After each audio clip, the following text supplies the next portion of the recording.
Hello friends, કેમ છો?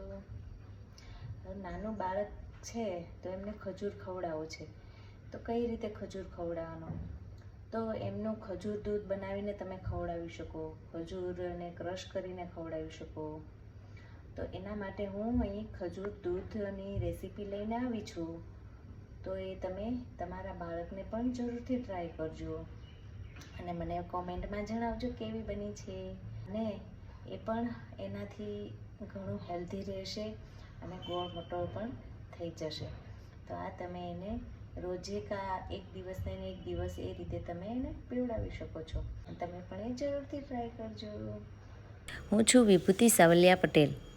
સ્વાગત છે મારું આ વાલનું ઝરણું વિભૂતિમાં. શિયાળામાં બાળકને ખજૂર દૂધ પીવડાવવાથી ઘણા ફાયદા થતા હોય છે. અને જો તમે આ નાના બાળકને પીવડાવશો તો ઘણા ફાયદા થશે અને તમારું બાળક પણ હેલ્ધી રહેશે. ખજૂર ખાવામાં સ્વાદિષ્ટ હોવા ઉપરાંત તેના ઘણા જ ફાયદાઓ છે. ખજૂરની 3-4 પેજી રાત્રે તમે પાણીમાં પલાળી શકો છો અથવા તો સવારે વહેલા ઉઠીને ગરમ પાણીમાં પણ તમે પલાળી શકો છો.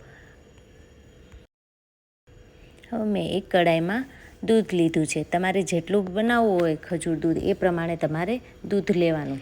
ધીમી ગેસની ફ્લેમ પર રાખવું. 2-3 ઉભરા આવે ત્યાં સુધી દૂધને ગરમ થવા દેવું.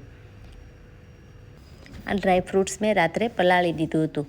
અખરોટ, બદામ, અંજીર, અને સવારે એને થોડું પેશ કરીને એમાં મિક્સ કરી દેવાનું, એકદમ મેશ કરીને. જો બાળક નાનું હોય તો એકદમ ક્રશ કરીને એમાં મિક્સ કરી દેવાનું. હવે તેને દૂધમાં મિક્સ કરીને બરાબર હલાવી લેવાનું. જ્યાં સુધી ડ્રાયફ્રૂટ એમાં મિક્સ ન થઈ જાય ત્યાં સુધી એને ધીમે ધીમે હલાવતા રહેવાનું. હવે તે 2-3 ઉભરા આવી જાય એટલે એમાં જે આપણે પલાળેલો ખજૂર છે એને મેં નાની ખમણીમાં ખમણી લીધો છે અથવા તમે મિક્સર જારમાં ક્રશ કરી શકો છો. અને ડ્રાયફ્રૂટ એકદમ બરાબર મિક્સ થઈ જાય પછી આ રીતે તમે ખજૂરને મિક્સ કરી દેજો. ગેસની ફ્લેમ એકદમ ધીમી રાખવી એટલે ખજૂર એમાં બરાબર ઉકળી જાય. અને બરાબર દૂધ ઉકળી જાય પછી જ એમાં ખજૂર નાખવો. પહેલાંથી ખજૂર ના નાખી દેવો, નહીં તો તમારું દૂધ ફાટી જશે.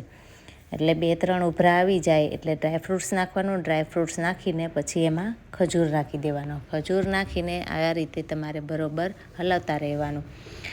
તમે એમાં જોઈ શકો છો એમનો કલર ચેન્જ થઈ રહ્યો છે. આ રીતે કલર બદલાઈ જાય એટલે થોડું ઘટ થઈ જશે. આ દૂધ નાના મોટા સૌ માટે ખૂબ જ ફાયદાકારક અને હેલ્ધી છે. આનાથી હૃદયના સ્વાસ્થ્યને સુધારે છે, હાડકાં મજબૂત બનાવે છે અને કબજિયાતથી પણ બચાવે છે. જો તમને આ રીતે ખજૂર દૂધ ન ભાવે તો સવારે તમે ખાલી પેટે 4 ખજૂર ખાઓ તો પણ ઘણી બીમારીઓ દૂર થઈ જાય છે. હવે અહીં જોઈ શકો છો દૂધ બરાબર ઘટ થઈ ગયું છે. પછી તેને એમાં હું થોડું બ્લેન્ડર ફેરવી દઉં છું એટલે જે કંઈ આમાં અધકચરું રહ્યું હોય ડ્રાયફ્રૂટ્સ કે ખજૂર તો એ બરાબર મિક્સ થઈ જાય. આ રીતે બનાવીને તમે સર્વ કરી શકો છો. આવી અવનવી રેસીપીને જોવા માટે મારા વિડીયોને લાઇક, શેર અને સબસ્ક્રાઈબ જરૂરથી કરજો. Bye bye. જય શ્રી કૃષ્ણ.